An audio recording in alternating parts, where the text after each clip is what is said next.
एक बार हम लोग बुलंदशहर में परमाराध्य गुरु महाराज जी की जय ध्वनि करें।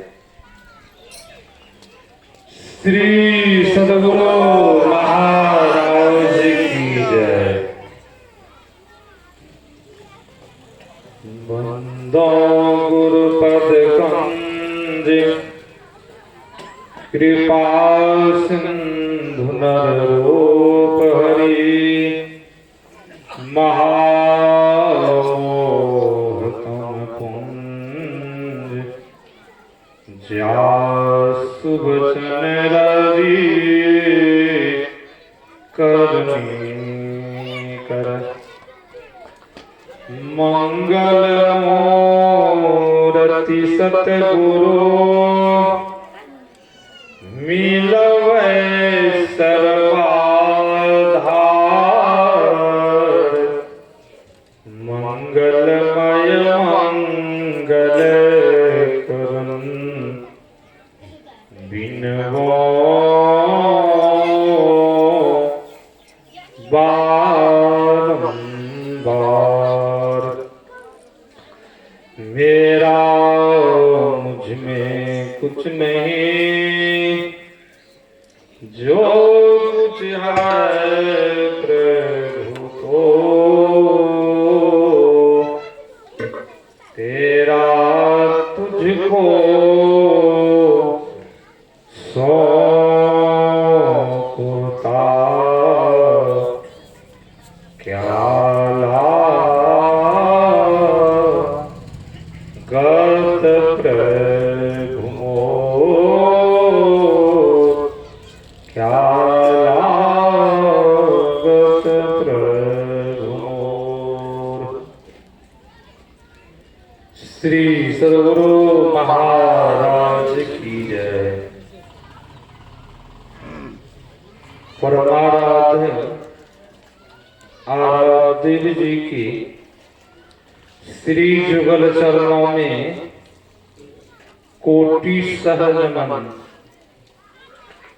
मंचासन पूज्यपाद्याचार्य स्वामी श्री पूर्ण चेतन जी महाराज की श्री जुगल चरणों में कोटि सहज नमन। स्वामी विनय सागर जी महाराज, सत्संग उपस्थित धर्म प्रेमी माताओं एवं बहनों, यूट्यूब चैनल के धर्म पिपासु सबों को मेरा हार्दिक नमन है। अभी हम लोग श्री रामचरितमानस से पाठ श्रवण कर रहे थे। आज का प्रतिपाद विषय है नाम की महिमा, नाम की विशेषता क्या है। हम आप नाम के विशेषता के संबंध में हम आप जानते हैं। नाम को जप करके वाल्मीकि जी महाराज भगवान की उपाधि को पाए। उल्टा नाम जपत जग जाना, वाल्मीकि हुए ब्रह्म समाना। दुखी से दुखी लोग नाम को जप करके सुखी हो जाते। वह नाम क्या है? संत कबीर साहब ने कहा है, राम नाम सब कोई कहे, नाम चिन्हे सो, नाम चिन्हे सतगुरु मिले, नाम कहावे सो। जो उस राम के नाम सब लेते हैं, चोर भी चोरी करने के लिए जाते हैं तो भी भगवान के नाम लेते हैं। बेईमान शैतान है, डाकू है, हत्यारे हैं, वो भी भगवान के नाम दिन में 5 बार नहीं लेते हैं, कम से कम 2 बार 3 बार तो ले ही लेते हैं। जो आस्तिक है वो भी ईश्वर के नाम लेते हैं। जो नास्तिक है वो भी ईश्वर के नाम लेते हैं। यही है, आस्तिक ज्यादा नाम लेते हैं, नास्तिक थोड़ा कम लेते हैं। कहेंगे महाराज नास्तिक कैसे नाम लेते हैं? संत महापुरुष ने कहा है नास्तिक को भी गुरु है, आस्तिक को भी गुरु है। तो वो गुरु बनाते हैं कि राक्षस भी गुरु बनाए थे। उनका गुरु शुक्राचार्य, देवताओं गुरु गुरु बृहस्पति जी महाराज। सब नाम तो नास्तिक है, नाम वो भी लेते हैं, किन्हीं न किन्हीं को मानते हैं। वही संत महापुरुष ऋषि कहते हैं नाम जपने से हमारे परमराज गुरु महाराज जी भी सब संगतों को, भक्तों को नाम जपवाते थे सत्संग हॉल में। कौन सा नाम जपवाते थे? जो मंत्र हम लोगों को नाम मिला है जपने के लिए, कि जो मंत्र मिला है, जो नाम मिला है जपने के लिए, यही मंत्र जपवाते थे। परमराज गुरु महाराज जी भी सब सत्संगियों से वाचिक गप जप करवाते थे, फिर पुनः उपांशु जप करवाते थे, तब पुनः मानस जप करवाते थे। संत महापुरुष ऋषि कहते हैं नाम जपने से बहुत लाभ होता है। वह नाम क्या है? भगवान का, ईश्वर का, परमात्मा का हम आप जानते होंगे।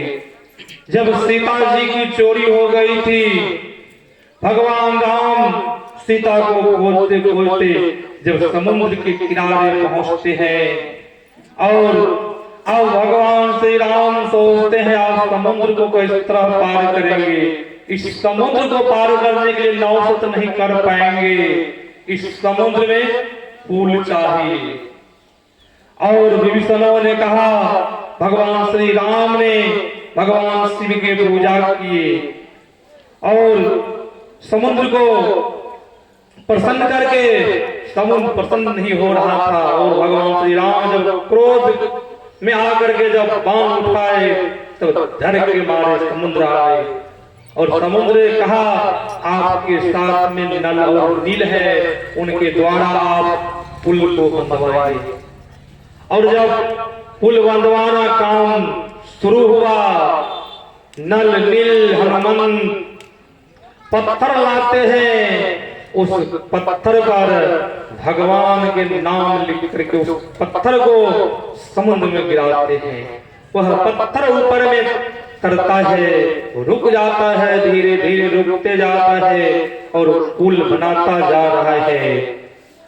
एक रोज हनुमान भगवान श्री राम से कहते हैं प्रभु एक बार चल करके पुल देखा जाए, समुद्र में तो पुल बंधवा रहा हूं, एक बार आप भी चलिए। आपके नाम के प्रभाव से ये पुल बंधा है प्रभु, आप ही कृपा से पुल बंधा है, हम लोगों की कोई कृपा नहीं। हम लोग तो आपके नाम को लिख करके इस समुद्र में डालते हैं और पत्थर टिक जाता है, पुल बंधा है, पानी में डूबता नहीं है। भगवान श्री राम देखते हैं कि प्रभु आपकी सब कृपा है, आपकी सब महिमा है। भगवान श्री राम के जब प्रशंसा करते हैं, अभी भी आप लोगों ने सुना मेरे बारे में प्रशंसा, जो प्रशंसा आपने सुना उतना हम में नहीं है। प्रशंसा सुनने के लिए आप लोग सुन लिए, उसी तरह वहां भगवान श्री राम के प्रशंसा कर रहे हैं। भगवान श्री राम कहते हैं हनुमान मुझे भी एक पत्थर दो। भगवान श्री राम को एक पत्थर देते हैं। भगवान श्री राम उस पत्थर को धीरे धीरे पानी में गिराते हैं। जो ही वह पत्थर पानी में गिरा, वह पत्थर सीधा अंदर चला गया। भगवान श्री राम कहते हैं आप लोगों ने प्रशंसा किया, मैंने पत्थर गिराया तो पत्थर कहाँ टिका? जब मेरे कृपा से जब बांध पुल बनता तो पत्थर तो टिकता, पत्थर तो नहीं टिका, पत्थर अंदर ही चला गया। झट से हनुमंत कहते हैं प्रभु जो जीव आपके हाथ से गिर जाए वह जीव तो रसातल में चला जाएगा। सज्जनों, जो परमात्मा के हाथ से, परमात्मा के दृष्टि में जो जीव नीच हो जाए, उनके दृष्टि में नहीं रहे, उस जीव की क्या सतगति होगी, उस जीव की अधोगति हो जाएगी जी। इसके ऊपर इसीलिए कहा है, जाकी कृपा राम के होई, ताप कृपा करे ही सब कोई। जिनके ऊपर प्रभु की कृपा नहीं है तो वह मानव, वह जीव कहाँ जाएंगे, रसातल में पहुंच जाएंगे, उसकी अधोगति हो जाएगी। जिनके ऊपर राम कृपा है, राम के हाथ से जो जीव गिर जाए तो उसकी क्या गति होगी। इसीलिए संतों ने कहा है कि राम के हाथ को पकड़ लीजिए। वह राम के हाथ क्या है, तो संत महापुरुष ऋषि ने कहा है, वह राम का हाथ है, जो बिंदु है वह बायां हाथ है राम का। क्या है, बायां हाथ है। और जो नाद है वह राम का दायां हाथ है। और उपनिषद ग्रंथ में कहा है, वह बिंदु जो है वह शक्ति है, वह नाद जो है वह भगवान शिव के चिन्ह है। बिंदु लक्ष्मी है और नाद भगवान विष्णु है। जब हम आप चाहते हैं उस परमात्मा ईश्वर के हम आप हाथ पकड़ ले सदा के लिए, कभी नहीं गिरे, उनका हाथ को कभी नहीं छोड़े, तब हम आप क्या करें, तो बिंदु ध्यान करें, नाद ध्यान करें। हमारे परमराज गुरु महाराज जी कहा करते थे, जिस संप्रदाय में बिंदु ध्यान, नाद ध्यान की चर्चा नहीं होती है, वह संप्रदाय नहीं, वह मत नहीं। इसलिए संतों ने कहा है, उस परमात्मा को पाने के लिए चाहते हैं तो सर्वप्रथम नर्सरी पढ़ाई करें, बरमाला की पढ़ाई। बरमाला की पढ़ाई क्या है, हम आपको जो मंत्र मिला है वह मंत्र को जपते रहे, चलते फिरते। मंत्र जपने से होगा क्या, हरदम रटो, कबहू नहीं हटो, तुझे छेड़ेगा न काल। मंत्र के प्रभाव से आपको काल कभी छेड़ नहीं सकता है। जब मंत्र का प्रभाव, जब आप मंत्र से शक्ति उत्पन्न होती है और जब मंत्र का मनोयोग पूर्वक जाप करेंगे, जब आपकी अंदर में शक्ति होगी तो आपको अंदर में प्रेरणा मिलेगी मानस ध्यान करने का। जब मानस ध्यान में आपके अंदर में शक्ति हो जाएगी, आप हूबहू रूप को अपने अंदर में, परमराज गुरु महाराज जी के रूप को अपने अंदर में देख रहे हैं और किसी को नहीं बता रहे हैं। बहुत तो ऐसे हैं जो रूप को देखते हैं, बहुत तो बाबा लोग से बोलते हैं, बहुत तो सत्संगी से बोलते हैं, हम तो अंदर में गुरु महाराज जी के दर्शन करते हैं, हम तो ये चीज देखते हैं, हम तो बिजली की चमक देखते हैं। सज्जनों, 10 रुपया 50 रुपया आपने कमाया, वह रुपया को आप खर्चा कर दीजिए, क्या आपके पास कुछ बचेगा। दीक्षा के समय में आचार्य जो दीक्षा दिए होंगे, आपको ये नहीं कहा होगा कि आप किसी को आशीर्वाद दीजिएगा, किसी को शराब दीजिएगा। कहा है किसी को नहीं कहा है। किसी को जो भी कुछ देखेंगे किसी को नहीं बताइएगा, कि बताने के लिए कहा, बताने के लिए नहीं कहा होगा। तो फिर हम आप क्यों बताते हैं, जो भी कुछ हम कमाते हैं भक्ति रूपी धन, हम किसी को बता दिए तो उससे क्या होगा, जो भी आप धुंधला धुंधला रूप देखते हैं वह भी रूप आप नहीं देखेंगे, शक्ति छिन्न हो जाएगी, आप उस रूप को नहीं देखेंगे। साधक व्याकुल हो जाते हैं, व्याकुल होते हैं कि हम फिर पुनः देखें। फिर आप कमाना पड़ेगा ना, जब कमाएंगे तो ना फिर रूप को देखेंगे। उसको कमाने के लिए फिर आप उतना जप करना होगा, जितना खर्चा कर दिया आप किसी को दे दिए फ्री में। आपके पास कोई आते हैं, कहेंगे महाराज आशीर्वाद देने के लिए तो नहीं कहा है, मुझे दया आ जाती है। जब दया आती है तो उस समय आप ऐसे दो हाथ को जोड़ करके आप कहिए, आप भी प्रार्थना कीजिए, मैं भी प्रार्थना करता हूँ, और आज देव परमराज गुरु महाराज जी से आपकी मनोकामना पूरी हो जाए, आपका काम बन जाए। इस तरह जिस तरह बाड़कर से गिरधारी बाबू के पुत्री पगली हो गई थी, परमराज गुरु महाराज जी के रूप में चली गई थी, और परमाराज गुरु महाराज जी का जो ही चरण स्पर्श हुआ वह पगली ठीक हो गई थी। और परमाराज जब भगत का पूछे उस माताएं से, माताएं बोली कि बराबर के गिरधारी वालों के पुत्री है। गुरु महाराज जी क्या बोले, मैं ईश्वर से प्रार्थना करता हूँ कि इनका पागलपन दूर हो जाए। गुरु महाराज जी ये बोले कि मैं प्रार्थना कर रहा हूँ पगली ठीक हो जाए, ऐसा गुरु महाराज जी नहीं बोले। गुरु महाराज जी बोले मैं उस ईश्वर परमात्मा से प्रार्थना करता हूँ इनका पागलपन दूर हो जाए। फिर हम लोग क्यों आशीर्वाद दे देते हैं किसी को, आशीर्वाद देने को नहीं मिला। हम लोग परमाराज गुरु महाराज से कहिए आप भी दुआ कीजिए, मैं भी दुआ कर रहा हूँ आपका काम बन जाए। जब इस तरह हम आप कहेंगे तब भक्ति भजन नाम में हम आप आगे बढ़ेंगे।